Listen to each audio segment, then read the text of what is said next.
CBN, Café com Política. Hoje o café é bom, hein, Bruno Silva? Bom dia pra você. Café bom é ótimo, muito bom dia, Felipe Pereira, Thalita Souza e todos os nossos queridos ouvintes. É que tá frio, aí faz mais sentido tomar café. Eu não sei como é que vocês conseguem tomar café com 40 graus de temperatura lá fora. Cara, café não tem temperatura, você toma com gente. 40, com 0, com menos 10, café é vida. Enfim. Vamos. Esse é um debate pro futuro. Tá certo. É. Café com política, então, aí, meu amigo, se deixar a gente vai o dia inteiro. Pois é. Bruno, muito bom dia. A gente começa com inclusive uma informação dada agora há pouco pelo repórter CBN, né? A Organização, então, dos Estados Americanos afirmou aí hoje não reconhecer o resultado das eleições anunciado ali pela Justiça Eleitoral da Venezuela e que indicam aí a vitória do presidente do país, a Nicolás Maduro. Como é que você avalia essa situação? O que isso significa? Justiça eleitoral que não tem nada de justiça, né, inclusive. Não.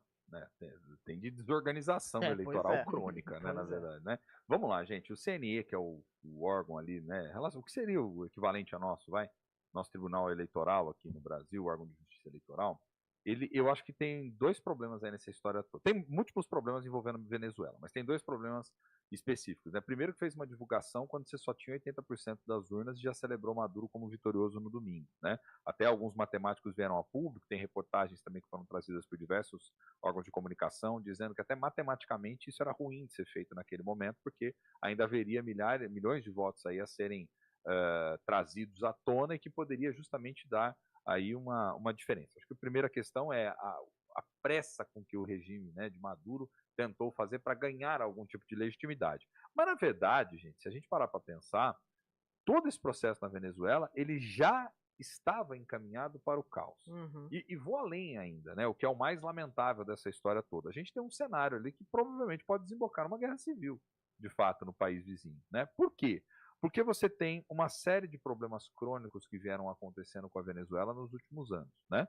Você tem uma inflação que ultrapassou, se não me falha a memória, mais de 1 milhão %. Então, quer dizer, tinha episódios de alguns tempos atrás aí na Venezuela, onde as pessoas iam comprar um determinado produto aí no mercado, você colocava a mochila inteira dentro da balança ali para tentar ver se valia por quilo a lógica do pagamento do produto que você queria levar. Então, você tem uma economia em frangalhos, você tem um regime que é uma democracia no qual uma democracia que entre múltiplas aspas, né, onde você tem aí vários dos mandatários que estão há décadas no poder, desde o Hugo Chávez, depois o Maduro, né, e a coisa se encaminharia provavelmente para outras lideranças políticas. Você tem uma oposição que vem sendo suprimida, você tem o principal candidato da oposição que foi impossibilitado aos 45 do segundo tempo de disputar as eleições. Você tem um país insatisfeito, você tem quase um quarto do país que já sofreu um processo de emigração.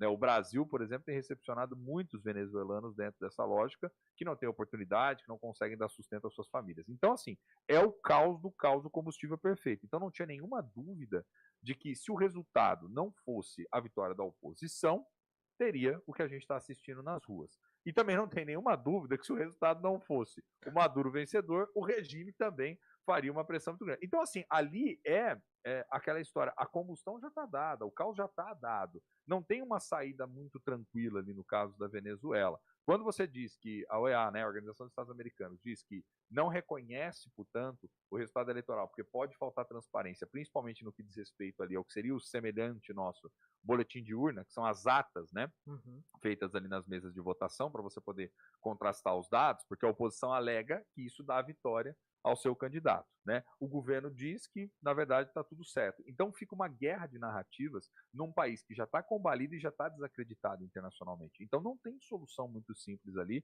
na Venezuela, né? Essa crise tem tudo, infelizmente, queridos ouvintes, para se arrastar por mais tempo, sim. Porque esse não reconhecimento de vários dos países já culminou numa decisão de mais cedo do Maduro, que foi o quê? Tirar muitos dos seus embaixadores, por exemplo, de alguns países que não reconheceram a vitória na Latinoamérica, né? Então está mandando voltar. Ou seja, a Venezuela vai se isolar ainda mais. Qual a consequência imediata disso? Mais isolamento, mais crise econômica, mais caos. Então eu penso assim, ou tem algum tipo de pressão internacional muito forte para poder, de fato, ter um desfecho essa história toda, ou vai ser crise atrás de crise.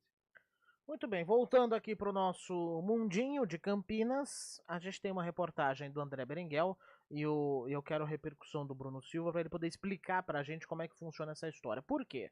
O prefeito de Campinas vetou o projeto que previa a isenção do pagamento de taxa de estadia no pátio de veículos para apreensões que acontecessem no fim de semana. André Berenguel. O projeto de lei que prevê a isenção da taxa de estadia de veículos no pátio da Indec aos finais de semana e feriados prolongados acabou vetado pelo prefeito de Campinas, Dário Saad.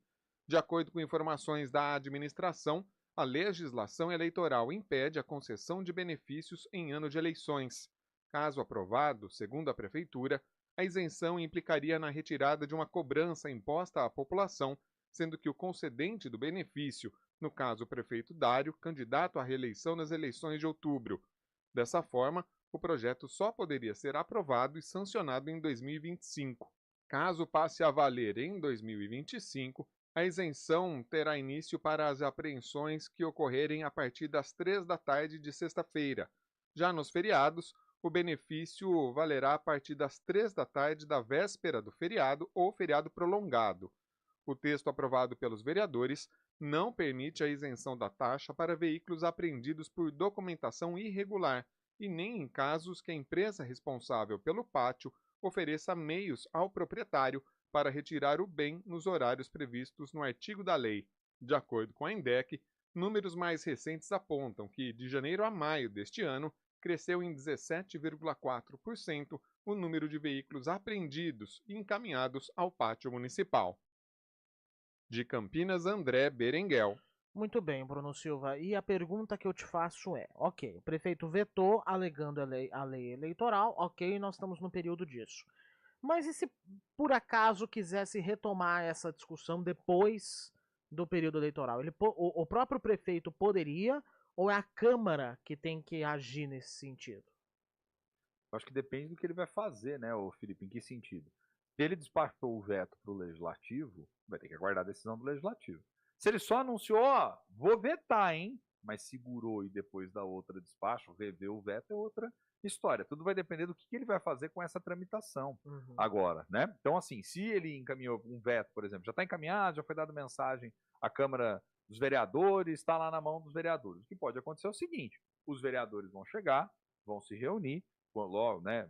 Vão debater ali, vão discutir, pode ter até algum tipo de articulação política, e aí, na sequência, fazem a votação desse veto, podendo mantê-lo ou podendo derrubá-lo, né? Porque vamos lembrar que, em se tratando de matéria legislativa, o poder legislativo sempre é aquele que dá a versão final, que dá a palavra final sobre a matéria. Então ele pode ou derrubar ou acatar o veto por parte do executivo. Agora, o que o executivo também pode fazer é anunciar que fará um veto, ver a repercussão disso, e depois ele pode voltar até atrás e dizer, olha, não despachei ainda, fiz uma revisão aqui, acho que é melhor não vetar, já passou o período eleitoral, e vamos embora, né? Acho que a tendência é que ele vete mesmo, de fato, mande para o Legislativo, e aí vai ficar às custas do Legislativo o custo, o ônus ou o bônus dessa decisão lá na frente, viu, Felipe? Lembrando... Mas eu já tinha, de algum modo, adiantado, quando a gente falou sobre isso aqui lá atrás, né? Eu falei, olha, o Executivo vai olhar principalmente para o quê? Para a dimensão econômica, qual é o impacto disso, o que isso poderia trazer para os cofres públicos, as pressões, conversando com a empresa que faz diretamente ali a administração, né? Então isso já teria uma repercussão nesse sentido. É isso. Agora, Bruno, numa situação hipotética, vamos, só para a gente poder até desenhar a situação aqui. O Legislativo recebe o veto do prefeito e derruba o veto do prefeito. Isso faria com que a lei passasse a entrar em vigor. Isso não poderia configurar algum tipo de crime eleitoral?